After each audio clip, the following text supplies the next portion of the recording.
Okay, I wanted to show you all how to approach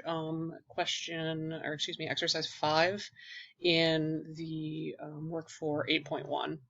So, question 5 asks you to adjust some thresholds, and so I'm going to give you an example of how to use those thresholds with a different set of data. So, I'm going to create an index called GNDVI, and so it's green minus near infrared over green plus near infrared. It's pretty close to NDVI, but it emphasizes green more. So, I'm also going to use all of the Sentinel data instead of just the subset. So, let me plot that for you. Okay. So as you can see, we've got probably some clouds here, some very dark vegetation, lighter vegetation. This looks like maybe a tiny lake. And then you've got some bare soil or maybe fields. This is an urban area. And so what we're going to do is choose thresholds that make sense given this information. So what I'm going to do is go ahead and create this index. So I'm using this is out of Sentinel. So I'm going to go ahead and create this index and we'll plot it so we can take a look.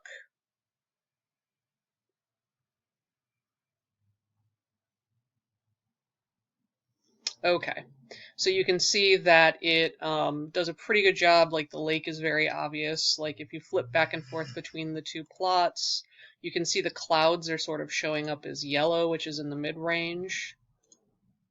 The soil here is also showing up as a slightly darker yellow. That should be the city, and it is. Okay, so now we've got this index. And so the first step is this. So we have to choose a threshold that divides the data into greenery and not greenery. So the green material, so the trees here and this stuff, and probably a lot of this stuff and this chunk of field here should show up as values, and everything else we're going to turn to NAs. And so this right here, what this function does is it says if the value for each cell in the raster, if the value in the raster is less than 0.4, change it to NA and otherwise return the value. So what you're going to do is you basically erase all of that values that are below some threshold. So the first thing I'm going to do is just eyeball a threshold. So we want this stuff to disappear. And I'm going to say that's what, about 0.25? So let's just try this threshold of 0.25. And again, I'm going to replot the Sentinel so that we can flip back and forth between the two images, because I think that's the easiest way to really approach this. So this is sort of something that, is an eyeball. I don't think there's really a right or a wrong answer here. There's just a justifiable and an unjustifiable answer, if that makes sense. Okay, so now I've set this threshold. This is my example threshold. So all the stuff that we're pretty sure is not vegetation is now in white. And if we look back, let's see, so we've got this stretch here should probably all be white. And if we flip back, only part of it is white. Okay, so that suggests we need to set our threshold a little bit lower so that more stuff is excluded. So let's go back and try 0.2.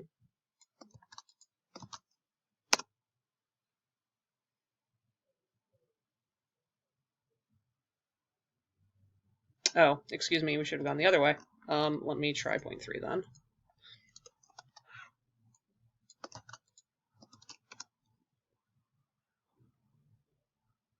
Okay, so now more of the data is erased. Let's compare it to the original. Let me replot it. I think it's easier to compare to the original, like one at a time. So I'm going to plot it again. That way we can just flip back and forth and it'll be easier to see. Okay, so getting there. You can see that this stuff should definitely be out. Most of this stuff should be out. And we're getting there. Most of this is out and chunks of this are out. So let's try 0.35. And we will redo that. All right, let's compare it to the real RGB plot.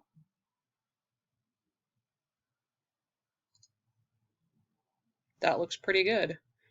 One thing it's missing is maybe the stuff up here. It captures most of it. Let's take a look at this area up here. Is that good? Well, it's cloud. I guess that might be right at the edge. So we might want to go just a hair lower. Let's try 0.32. I think that'll be probably good. Okay, so here we got 0.32. Looking back, let's compare that to 0.35.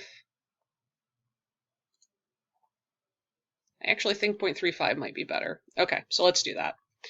So then that would be the answer to this first part, and so then I would type something like, I chose the threshold so that we separated vegetation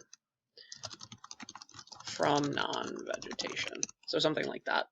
And so that is the first part of it. And so now you can do the second part of it. And so this looks a little bit confusing, so let me explain what's actually going on. So this is better looked at as sort of a matrix. So it'd be like from, no, don't be helpful. No. to, and then 2. So like, for example, the first one is negative infinity. 2.2, we're going to change that to 0. So all the values between negative infinity and 2, we're going to change to 0. And then all the values between 0.2 and 0.3, we're going to change to 1. 0.3 and 0.4, we're going to change to 2. And then 0.4 and 0.5, we're going to change to 3. And then in this one, it has 0.5 to infinity gets changed to 4. So my suggestion would be to nuke one of these categories, probably this last one here.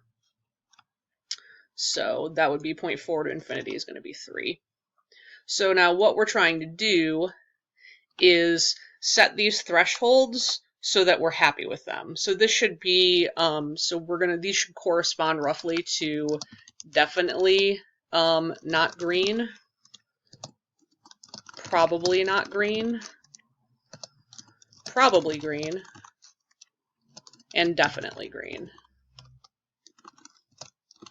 So another way to think about it is we found this threshold 0.35, so we know that this is the threshold between probably not and probably, so we can set these middle thresholds here to 0.35. So let's go ahead and do that in the index. So this is the second row, 0.35, and then 0.35.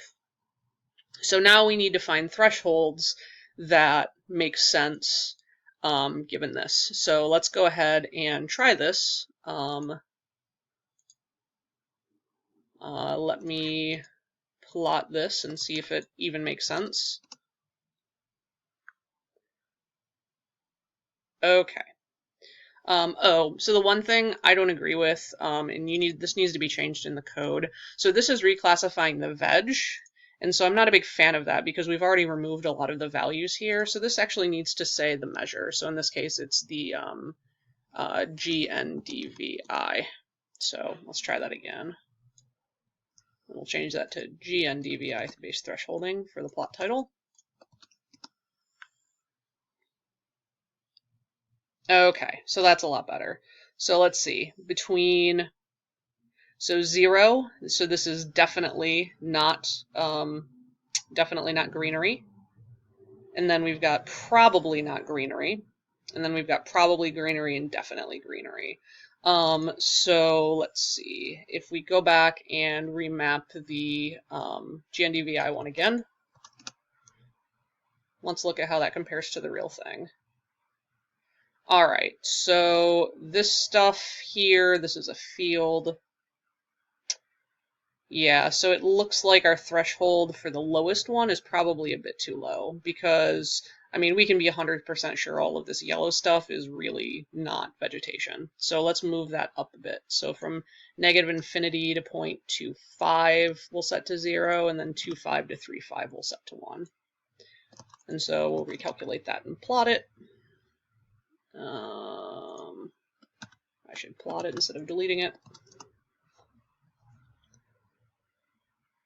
Okay, so let's see. Better.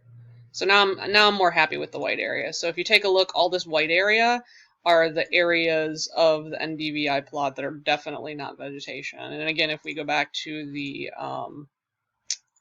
Let me replot the real one again. Is this one? Let's plot the real color again so we can compare. Okay, so yep, this stuff definitely not vegetation. There's a little chunk here and a little chunk up here. Let's go look for the white. Yeah, that looks pretty good. So now I'm happy with this lowest threshold here. So now we need to look at the second threshold, which is this peach colored threshold. So this is probably not vegetation.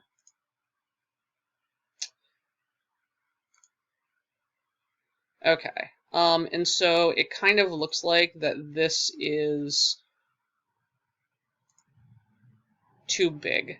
Because a lot of this is probably vegetation, just eyeballing it, you know, we've got a lot of greenery in here. So I'm gonna go ahead and move this threshold up. So let's do 0.4. And then we'll do 0.4 to 0.5. And then 0.5 to infinity. It's not capital I enough. Okay, let's try another plot.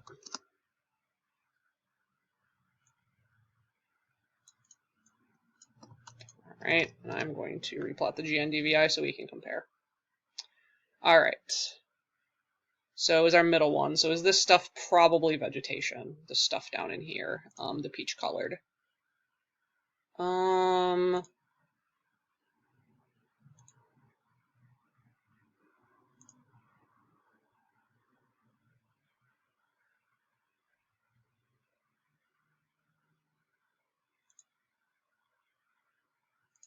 So a lot of this stuff is probably vegetation, but some of it probably is not. So maybe 0.4 is a little bit high. So let's try changing that to 0.38. And then we'll change this to 0.38. And try again.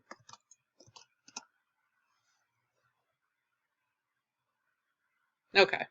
And so now the pink has decreased in size and we've got more probably vegetation, which is what the yellow is. So I'm a lot happier with that. And then we just need to check our upper category. So the yellow and the green separating. So all of this green stuff should be definitely vegetation. So let's take a look. Yeah, so the green corresponds to this really dark green region. And again, if we plot the original,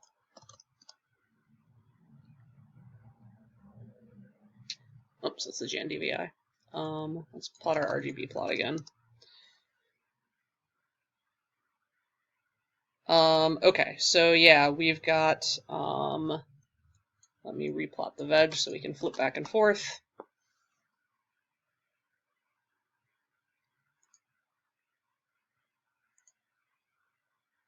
I think that looks pretty good. So we're saying all of this stuff in here is definitely vegetation. Like this is definitely vegetation up here. It's very green. I believe the darker green stuff is a little lighter on the index, but I'd say those are pretty good thresholds. And so then you just explain what you're doing. You know, I set the thresholds based on what I saw, etc. So now you guys are going to do this for the NDWI, which, by the way, so the normalized difference water index isn't actually a measure of water. It's a measure of both like bodies of water, like lakes, of which there aren't any in the subset, and also sort of water stress and vegetation. So the greener the vegetation is, the higher it should be. So if we go back and look at this larger plot, you can see that like this should show up as pretty high in the NDWI because this is very dark, lush vegetation. This should be somewhat lower because it's green, spotty vegetation. The city should be very low, and bare dirt should also be very low. So when you go back and do it, probably the easiest way to start is just pick the one threshold and then work your way to the second threshold. And hopefully that answers that for you.